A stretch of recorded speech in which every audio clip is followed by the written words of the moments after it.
Hello and welcome back to my channel tech boss.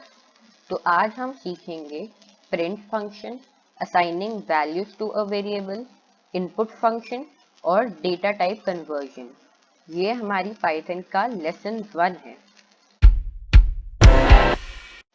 तो हम print function से start करते हैं। प्रिंट जैसा नेम में ही सजेस्ट करता है, ये सिंपली चीज़ों को प्रिंट करता है। जैसे कि अगर आपने कभी कोई प्रिंट लिया होगा तो आपको पता होगा कि प्रिंट आउट में बहुत सारे पिक्चर्स हम प्रिंट कर सकते हैं, टेक्स्ट कर सकते हैं, शेप्स कर सकते हैं और ऐसी चीज़ें कर सकते हैं। तो पाइथन में भी हम प्रिंट फंक्शन को यूज़ करके चीज़ें प्रिंट आउट कर सकते हैं। मैं आपको एक एग्जाम्पल देता हूँ। और प्रिंट फंक्शन को डिफाइन हम ऐसे करते हैं, हमें सिर्फ और सिर्फ PRINT लिखना होता है, प्रिंट का नाम। और आप एक और बात हमेशा याद रखिएगा कि हम कोई भी फंक्शन को जब भी लिख रहे होते हैं, जब भी डिफाइन कर रहे होते हैं, तब हमें ये सर्कुलर वाला ब्रैकेट लगाना ही पड़ता है। ये आप हमेशा याद रखिएगा। आगे जाकर कुछ एक्सेप्शन आएंगे, लेकिन आप अभी उसको मत देखिए। आप अभी सिर्फ इतना ही याद रखिए कि प्रिंट की कोई भी आप फंक्शन यूज करेंगे तो ये सर्कुलर वाला ब्रैकेट आप जरूर ही लगाएंगे। तो प्रिंट फंक्शन के अंदर हमें ये या तो हम डबल कोट्स लगा सकते हैं, यानी कि ये, या तो हम सिंगल कोट्स लगा सकते हैं। अब इसमें डिफरेंस क्या होगा? डिफरेंस कुछ भी नहीं है। ये डबल कोट्स और सिंगल कोट्स, ये दोनों पाइथन में सेम टू सेम होते हैं। डबल कोट्स वाला काम भी सिंगल कोट्स भी कर सकता है और सिंगल कोट्स वाला काम डबल कोट्स भी कर सकता है। इन दोनों में कोई भी डिफरेंस नहीं है। तो आप कुछ भी डाल सकते हैं, या तो डबल कोट्स भी डाल सकते हैं, सिंगल कोट्स भी डाल सकते हैं। तो मैं यहाँ पर डबल कोट्स डालता हूँ और यहाँ पर हेलो ये लिखता हूँ। और एक और मैं अभी एक और प्रिंट फंक्शन लिखता हूँ ताकि आपको कंफ्यूजन ना हो, और यहाँ पर सिंगल कोट्स ही डालता हूँ। यहाँ पर भी मैंने लिख दिया हेलो। अब इसको कोड को यहाँ से हम रन करते हैं, जो प्ले वाला बटन है इस यहाँ से हम रन करेंगे।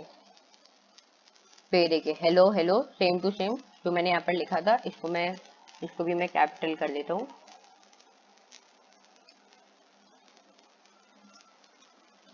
और ये देखिए same to same double quotes और सिंगल कोट्स में सेम टू सेम चीजें प्रिंट हो रही है। तो डबल कोट्स और सिंगल कोट्स में तो कोई फर्क है ही नहीं। तो इसको मैं डिलीट कर देता हूँ और वापस से रन करता हूँ।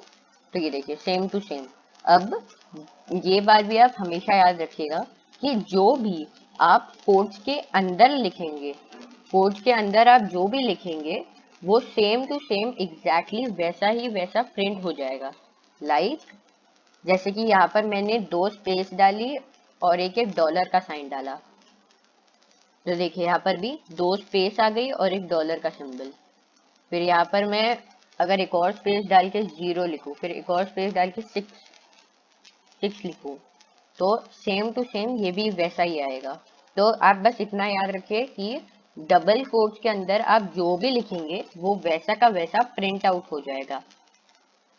बस आप अभी के लिए इतना ही याद रखिए। अब हम हमारे नेक्स्ट टॉपिक पर चलते हैं, जो है assigning values to a variable. ये वाले टॉपिक में मैं आपको 4 टाइप्स के डेटा टाइप्स भी बताऊंगा। डेटा टाइप्स होते हैं, डेटा टाइप्स के अभी के लिए आप सिर्फ 4 ही याद रखिए। पहला होता है इंट। इंट मतलब इंटीजर, फ्लोट, स्ट्रिंग और बूलियन। अब इन चारों को मैं थोड़े से इलेबोरेट करता हूँ। पहला इंट। इंट को अगर हम लॉन्गर फॉर्म में लिखे तो वो होता है इंटीजर। इंटीजर जैसा पता ही है आपको, मैथ्स में इंटीजर मतलब कोई भी नंबर, 0 1 2, कोई भी होल नंबर, -1 -3 फिर 100, कोई भी होल नंबर जो माइनस में भी हो पॉजिटिव भी हो, वो कुछ डिफरेंस नहीं करेगा क्योंकि वो सब इंटीजर है। तो इंटीजर की कैटेगरी में सारे के सारे होल नंबर्स आएंगे। क्लियर? ये तो सिंपल है, इंटीजर INT, और इसको आप डिफाइन भी INT करके ही करेंगे। तो इंटीजर का शॉर्ट फॉर्म इंट, ये तो इससे सिंपल तो कुछ हो ही नहीं सकता। अब हम जाएंगे फ्लोट पर। फ्लोट क्या होता है? फ्लोट होता है मैथ्स का डेसिमल। जैसे कि डेसिमल होता है 2.3 या 5.5 या 7.8, ये सब डेसिमल वैल्यूज होती है, राइट। तो इन सबको हम पाइथन में फ्लोट कहते हैं। आप बस इतना याद रखिए कि जिसको आप मैथ्स में डेसिमल कहते हैं उसको हम पाइथन में फ्लोट कहते हैं। सिंपल, बस आप यही याद रख लीजिए और फ्लोट का नाम याद रख लीजिए, FLOAT। स्पेलिंग आपकी स्क्रीन पर है ही। ये भी बहुत सिंपल है। अब आता है स्ट्रिंग। स्ट्रिंग मतलब पाइथन में होता है कोई भी वर्ड या कोई भी लेटर, जैसे कि हेलो। ये हेलो है, ये एक स्ट्रिंग वैल्यू है क्योंकि इसमें लेटर्स है ना, ये HELLO, ये सब लेटर्स है। तो स्ट्रिंग मतलब हेलो, कोई भी वर्ड या कोई भी लेटर। मैं H भी लिखूंगा तो भी ये स्ट्रिंग में आएगा। लेकिन एक बात आप ये चीज हमेशा याद रखिएगा कि जब भी हम कोई भी स्ट्रिंग को डिफाइन कर रहे होते हैं, इस कंपाइलर को, गूगल कोलैबोरेटरी को हम ये बता रहे हैं कि हम एक स्ट्रिंग बना रहे हैं। ये जो ये स्ट्रिंग वेरिएबल है ये। और हाँ, एक और बात ये मैंने आपको अभी तक बताई नहीं, ये आप एक और बात याद रखिएगा कि ये वाली चीजें जो भी मैं यहाँ पर, जैसे कि मैं लिखूंगा यहाँ पर, आपको इससे क्या समझ आ रहा है कि हेलो इज इक्वल टू 1। जैसे कि आप मैथ्स में पढ़ते हो कि हेलो के अंदर 1 की वैल्यू चली गई, that means hello is a variable. हम इसे पाइथन में वेरिएबल कहते हैं। अब वेरिएबल क्यों कहते हैं? वेरिएबल का मीनिंग क्या होता है? वेरिएबल का मीनिंग, अगर हम ये उसका पहले वाला थोड़ा सा पार्ट ले तो ये बनता है वेरी। वेरिएबल का हम पहले वाला पार्ट ले तो वो वेरी करता है। वेरी मतलब उसकी वैल्यू सेम नहीं होती। तो वेरिएबल को हम इसको वेरिएबल इसलिए कहते हैं क्योंकि इसकी वैल्यू कभी सेम नहीं होती। हेलो की वैल्यू मैं 3 भी कर सकता हूँ, हेलो की वैल्यू मैं 10 भी कर सकता हूँ, कुछ भी कर सकता हूँ। इसलिए ये इन सबको हम वेरिएबल कहते हैं। इनकी वैल्यू कभी फिक्स नहीं होती, इनकी वैल्यू चेंज होती रहती है। Okay, easy. अब आप ये भी याद रखिएगा कि जब भी हम कोई स्ट्रिंग को डिफाइन कर रहे होते हैं तब हम कोट्स डालते हैं। डबल कोट, सिंगल कोट्स, हम कुछ भी डाल सकते हैं, जैसा कि मैंने आपको बताया था। तो हम कोट्स डालते हैं। मैंने यहाँ पर डबल कोट्स डाले, आप चाहो तो सिंगल कोट्स भी डाल सकते हो। तो आप बस ये हमेशा याद रखिएगा कि हम कोई भी स्ट्रिंग डेटा टाइप को एक वेरिएबल में डाल रहे हैं। इन सबको हम डेटा टाइप कहते हैं। मैं अभी डेटा टाइप बोलूंगा नहीं वरना आप कंफ्यूज हो जाएंगे। तो कोई भी हम वर्ड या लेटर को एक वेरिएबल में डालने के लिए हम, और एक स्ट्रिंग वेरिएबल में डालने के लिए हम कोट्स का यूज करते हैं।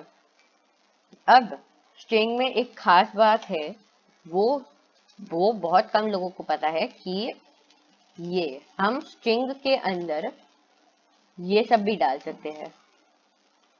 स्ट्रिंग के अंदर हम अगर ये भी लिखे जैसे कि 4 या 1.2, अब आप लोग बोलोगे कि 4 तो इंटीजर है, यानी कि इंट है, इंट 4 है। फिर यहाँ पर फ्लोट, फ्लोट मतलब डेसिमल, मैंने अभी बताया था। तो ये है, तो ये मैंने यहाँ पर स्ट्रिंग में कैसे लिख सकता हूँ? ये तो फ्लोट है, फ्लोट 1.2 होता है, तो मैं यहाँ स्ट्रिंग में कैसे लिख सकता हूँ? मैं स्ट्रिंग में इसलिए लिख पा रहा हूँ क्योंकि पाइथन में ऐसा होता है कि जो भी चीज हम कोटेशन मार्क्स के अंदर लिखते हैं वो चीज स्ट्रिंग बन जाती है। चाहे हम सिंगल में डाले, डबल में डाले, हम कोई भी कोटेशन मार्क्स में डाले, वो चीज स्ट्रिंग डेटा टाइप की हो जाती है, स्ट्रिंग चीज बन जाती है। सिंपल। तो आपको बस इतना याद रखना है कि आप कोई भी चीज को कोटेशन मार्क्स के अंदर देके, यानी कि यहाँ पर देखे, तो वो बन गई है स्ट्रिंग वैल्यू। बस आपको इतना याद रखना है। ये तो सिंपल है, सिर्फ आपको ये कोटेशन मार्क्स देखना है। नेक्स्ट आता है हमारे लिए बूलन। बूलन तो सबसे सिंपल है। बूलन मतलब क्या होता है? बूलन मतलब होता है ट्रू और फॉल्स। सिंपल। बूलन मतलब ट्रू, ट्रू मतलब यस, ट्रू का मतलब होता है यस, फॉल्स का मतलब होता है नो। ट्रू का मतलब होता है हाँ, फॉल्स का मतलब होता है ना। ये तो सिंपल। और ये आप बस याद रख लीजिए कि हम ट्रू और फॉल्स को छोटे में नहीं लिख सकते। टी हमेशा कैपिटल रहेगा, जैसे कि आप कलर डिफरेंस देख पा रहे हैं, यहाँ पे मैंने टी को कैपिटल किया है तो ये ब्लू में आ रहा है, यहाँ पे मैंने टी को कैपिटल नहीं किया है इसलिए व्हाइट में ही आ रहा है। अब देखिए अगर मैं इसको टी को कैपिटल करूंगा तो ये भी ब्लू हो जाएगा। यानी कि ट्रू में बूलियन वैल्यू डालने के लिए, इसको हम बूलियन कहते हैं, ट्रू और फॉल्स को हम बूलियन कहते हैं, तो कोई भी बूलियन वैल्यू डालने के लिए हम लोग कैपिटल टी या कैपिटल एफ ही डालेंगे। और ये देखिए यहाँ पर हम अगर फॉल्स भी विदाउट कैपिटल एफ डालेंगे तो ये भी गलत होगा, तो हमें कैपिटल एफ डालेंगे तो सेम हो जाएगा, ये बूलियन वैल्यू ही बनेगी। तो आप बस इतना याद रखिए कि ये ट्रू और फॉल्स को हम बूलियन वैल्यू कहते हैं फर्स्ट, ये तो सिंपल है, सिर्फ हमें ट्रू और फॉल्स याद रखना है और बूल याद रखना है, ये एन भी हटा दिए, तो आपको बूल याद रखना है, BOL।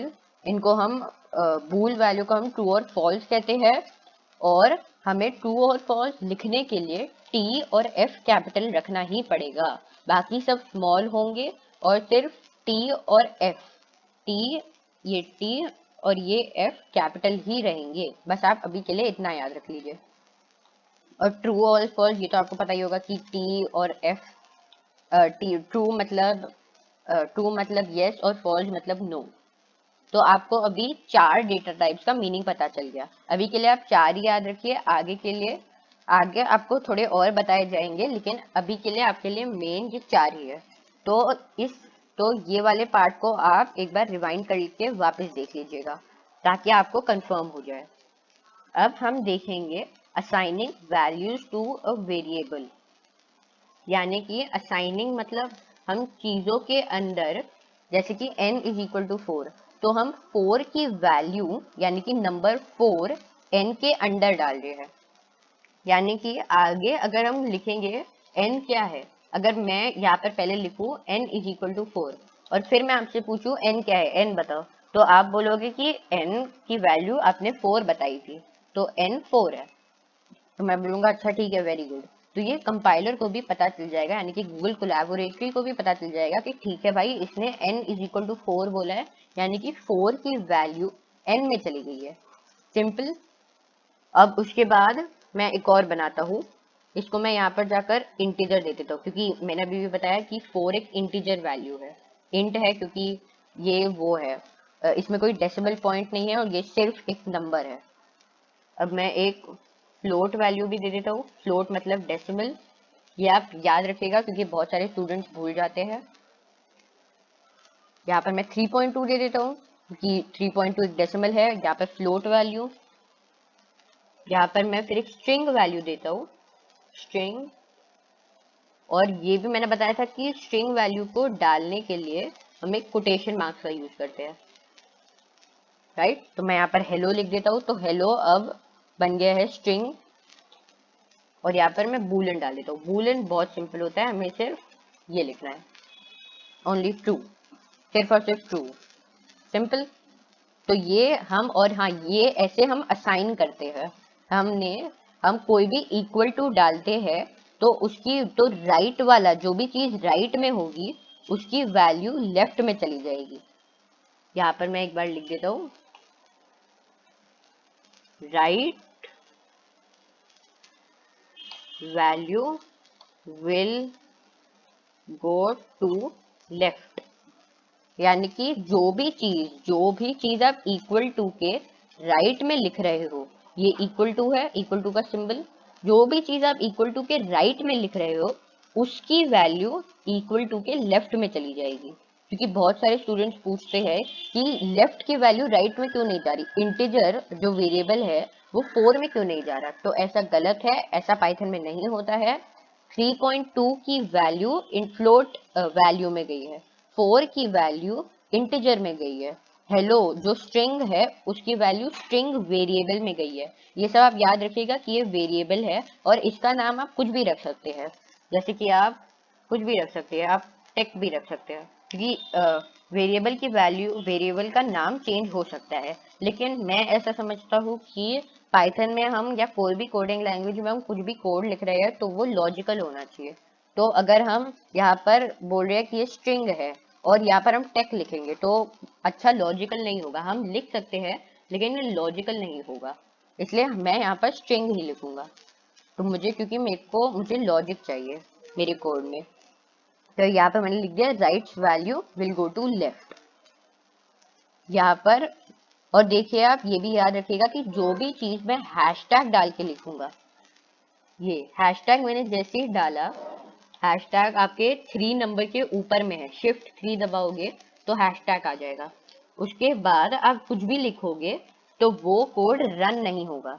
ये सिर्फ आपके प्रेफरेंस के लिए है। ऐसा जो भी आप हैशटैग डाल के लिखोगे, ये गूगल कोलैबोरेटर ये समझेगा कि अच्छा भाई इसने हैशटैग डाल के लिखा है तो मुझे हैशटैग वाले को देखना ही नहीं है, हैशटैग वाला मेरे लिए बकवास है, वो कुछ काम का ही नहीं है, ये मेरे लिए कुछ काम का नहीं है, लेकिन जो कोडर है उसके लिए काम का है।